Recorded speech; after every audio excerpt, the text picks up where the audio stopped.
The Necklace. Written by Guy de Maupassant. Narrated by David Pickering.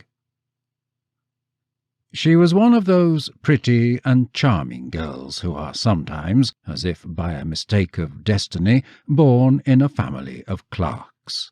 She had no dowry, no expectations, no means of being known, understood, loved, wedded by any rich and distinguished man, and she let herself be married to a little clerk at the Ministry of Public Instruction. She dressed plainly because she could not dress well, but she was as unhappy as though she had really fallen from her proper station, since with women there is neither caste nor rank, and beauty, grace, and charm act instead of family and birth. Natural fineness, instinct for what is elegant, suppleness of wit, are the sole hierarchy, and make from women of the people the equals of the very greatest ladies.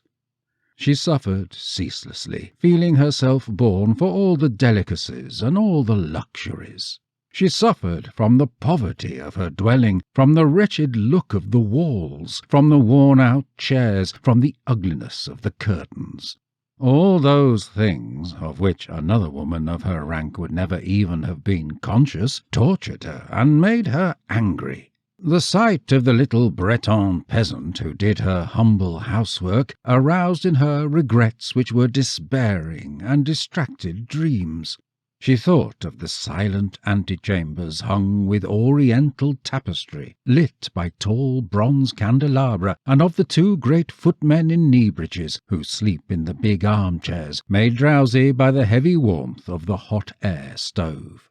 She thought of the long salons, fatted up with ancient silk, of the delicate furniture carrying priceless curiosities, and of the coquettish perfumed boudoirs made for talks at 5 o'clock with intimate friends, with men famous and sought after, whom all women envy and whose attention they all desire. When she sat down to dinner before the round table covered with a tablecloth 3 days old, opposite her husband, who uncovered the soup tureen and declared with an enchanted air, "Ah, the good pot-au-feu!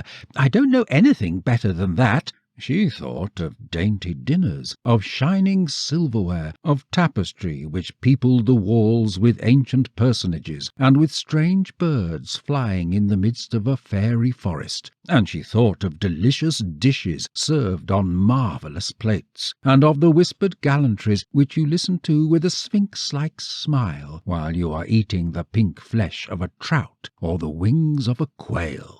She had no dresses, no jewels, nothing, and she loved nothing but that. She felt made for that. She would so have liked to please, to be envied, to be charming, to be sought after. She had a friend, a former schoolmate at the convent, who was rich, and whom she did not like to go and see any more because she suffered so much when she came back.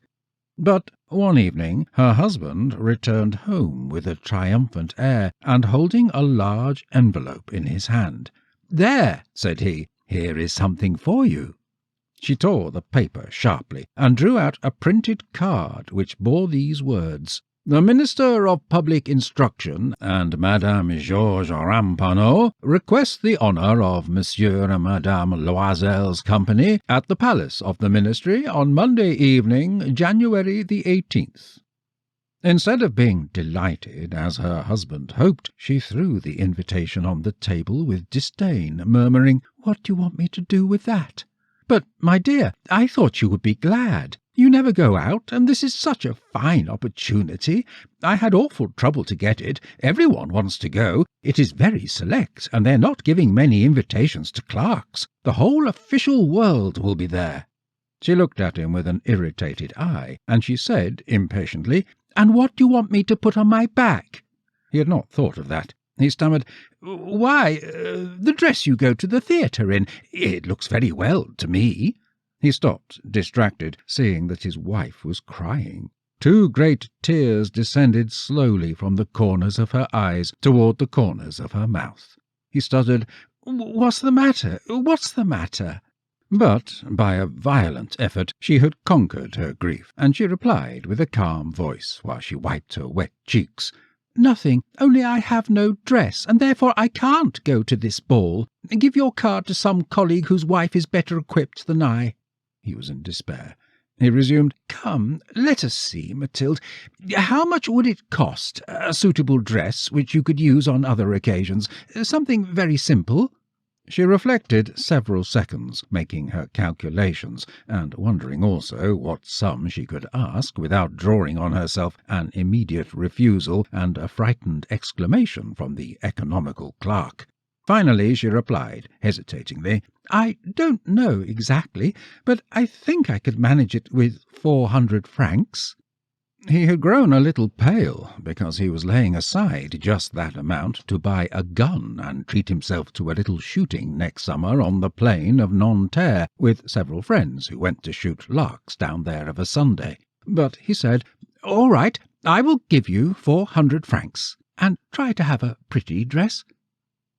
The day of the ball drew near, and Madame Loisel seemed sad, uneasy, anxious. Her dress was ready, however. Her husband said to her one evening, "What's the matter? Come, you've been so queer these last 3 days." And she answered, "It annoys me not to have a single jewel, not a single stone, nothing to put on. I shall look like distress. I should almost rather not go at all." He resumed, "You might wear natural flowers. It's very stylish at this time of the year. For 10 francs you can get 2 or 3 magnificent roses." She was not convinced. "No, there's nothing more humiliating than to look poor among other women who are rich." But her husband cried, "Oh, how stupid you are! Go look up your friend Madame Forestier, and ask her to lend you some jewels. You're quite thick enough with her to do that." She uttered a cry of joy. "It's true! I never thought of it."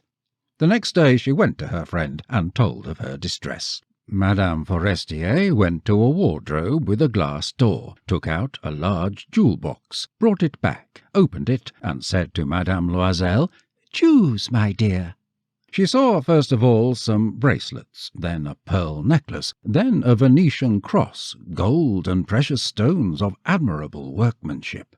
She tried on the ornaments before the glass, hesitated, could not make up her mind to part with them, to give them back. She kept asking, "Haven't you any more?" "Why, yes, look. I don't know what you like." All of a sudden she discovered in a black satin box a superb necklace of diamonds, and her heart began to beat with an immoderate desire. Her hands trembled as she took it. She fastened it around her throat, outside her high-necked dress, and remained lost in ecstasy at the sight of herself. Then she asked, hesitating, filled with anguish, "Can you lend me that, only that?" "Why, yes, certainly." She sprang upon the neck of her friend, kissed her passionately, then fled with her treasure. The day of the ball arrived. Madame Loisel made a great success. She was prettier than them all, elegant, gracious, smiling, and crazy with joy. All the men looked at her, asked her name, endeavoured to be introduced. All the attachés of the cabinet wanted to waltz with her. She was remarked by the minister himself. She danced with intoxication, with passion, made drunk by pleasure, forgetting all in the triumph of her beauty, in the glory of her success, in a sort of cloud of happiness composed of all this homage, of all this admiration, of all these awakened desires, and of that sense of complete victory which is so sweet to woman's heart. She went away about 4 o'clock in the morning. Her husband had been sleeping since midnight in a little deserted anteroom with 3 other gentlemen whose wives were having a very good time. He threw over her shoulders the wraps which he had brought, modest wraps of common life, whose poverty contrasted with the elegance of the ball dress. She felt this and wanted to escape so as not to be remarked by the other women, who were enveloping themselves in costly furs. Loisel held her back. "Wait a bit. You will catch cold outside. I will go and call a cab." But she did not listen to him, and rapidly descended the stairs. When they were in the street they did not find a carriage, and they began to look for one, shouting after the cabmen whom they saw passing by at a distance. They went down toward the Seine, in despair, shivering with cold. At last they found on the quay one of those ancient noctambulant coupés, which, exactly as if they were ashamed to show their misery during the day, are never seen round Paris until after nightfall. It took them to their door in the Rue des Martyrs, and once more, sadly, they climbed up homeward. All was ended for her. And as to him, he reflected that he must be at the ministry at 10 o'clock. She removed the wraps which covered her shoulders before the glass, so as once more to see herself in all her glory. But suddenly she uttered a cry. She had no longer the necklace around her neck. Her husband, already half undressed, demanded, "What's the matter with you?" She turned madly toward him. I've lost Madame Forestier's necklace." He stood up, distracted. "What? How? Impossible!" And they looked in the folds of her dress, in the folds of her cloak, in her pockets, everywhere. They did not find it. He asked, "You're sure you had it on when you left the ball?" "Yes, I felt it in the vestibule of the palace." "But if you had lost it in the street, we should have heard it fall. It must be in the cab." "Yes, probably. Did you take his number?" "No." "And didn't you notice it?" "No." They looked thunderstruck at one another. At last Loisel put on his clothes. "I shall go back on foot," said he, "over the whole route which we have taken to see if I can't find it." And he went out. She sat waiting on a chair in her ball dress, without strength to go to bed, overwhelmed, without fire, without a thought. Her husband came back about 7 o'clock. He had found nothing. He went to police headquarters, to the newspaper offices, to offer a reward. He went to the cab companies, everywhere, in fact, whither he was urged by the least suspicion of hope. She waited all day, in the same condition of mad fear before this terrible calamity. Loisel returned at night with a hollow, pale face. He had discovered nothing. "You must write to your friend," said he, "that you have broken the clasp of her necklace and that you are having it mended. That will give us time to turn round." She wrote at his dictation. At the end of a week they had lost all hope, and Loisel, who had aged 5 years, declared, "We must consider how to replace that ornament." The next day they took the box which had contained it, and they went to the jeweller whose name was found within. He consulted his books.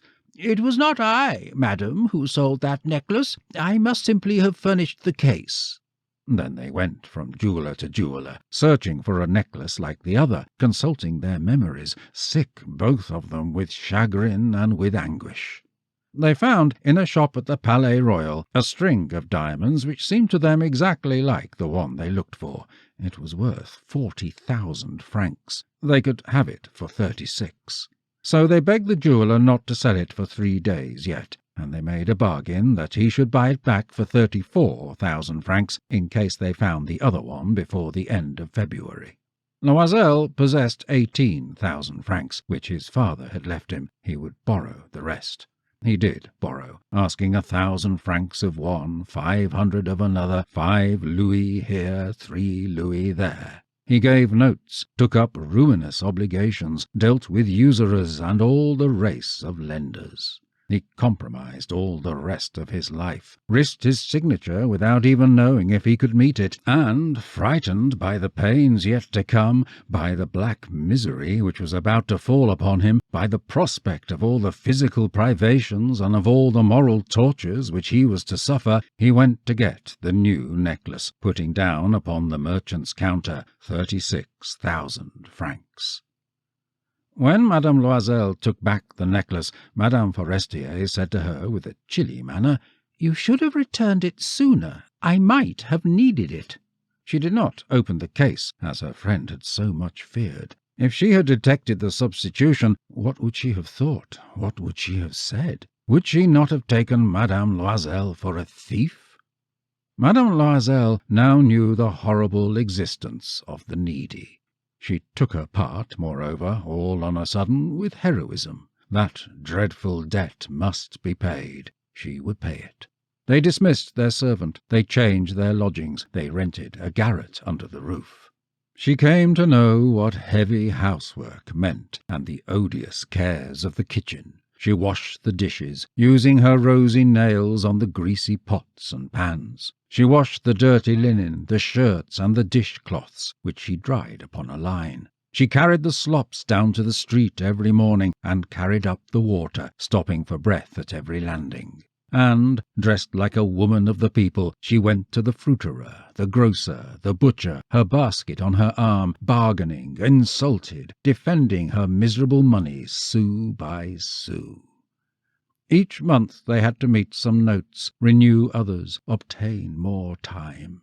Her husband worked in the evening, making a fair copy of some tradesman's accounts, and late at night he often copied manuscript for 5 sous a page. And this life lasted 10 years. At the end of 10 years they had paid everything, with the rates of usury and the accumulations of the compound interest.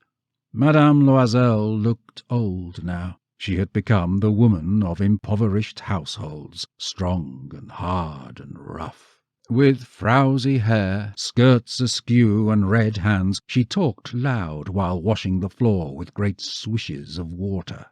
But sometimes, when her husband was at the office, she sat down near the window, and she thought of that gay evening of long ago, of that ball where she had been so beautiful and so fated. What would have happened if she had not lost that necklace? Who knows? Who knows? How life is strange and changeful, how little a thing is needed for us to be lost or to be saved. But one Sunday, having gone to take a walk in the Champs-Élysées to refresh herself from the labours of the week, she suddenly perceived a woman who was leading a child. It was Madame Forestier, still young, still beautiful, still charming. Madame Loisel felt moved. Was she going to speak to her?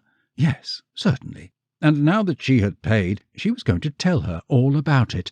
Why not? She went up. "Good day, Jeanne." The other, astonished to be familiarly addressed by this plain goodwife, did not recognize her at all, and stammered, "But, madam, I do not know. You must have mistaken. No, I am Mathilde Loisel." Her friend uttered a cry. "Oh, my poor Mathilde, how you are changed!" "Yes, I have had days hard enough since I have seen you, days wretched enough, and that because of you." "Of me? How so?" "Do you remember that diamond necklace which you lent me to wear at the ministerial ball?" "Yes. Well?" "Well, I lost it." "What do you mean? You brought it back." "I brought you back another just like it, and for this we have been 10 years paying. You can understand that it was not easy for us who had nothing. At last it is ended, and I am very glad." Madame Forestier had stopped. "You say that you bought a necklace of diamonds to replace mine?" "Yes. You never noticed it then. They were very like." And she smiled with a joy which was proud and naïve at once. Madame Forestier, strongly moved, took her 2 hands. "Oh, my poor Mathilde! Why, my necklace was paste. It was worth at most 500 francs. Henri René Albert Guy de Maupassant, 1850 to 1893, was born near Dieppe, and by the time of his premature death in a Paris asylum had established himself as one of the greatest masters of the short story form. The Necklace, which ranks among his most admired stories, shares the Parisian setting of many of his other tales. Maupassant himself spent much of his adult life in Paris, and was among the notables who objected to the construction of the Eiffel Tower. He often ate in the restaurant at the tower's foot, on the grounds that this was the one place in Paris he did not have to look at it.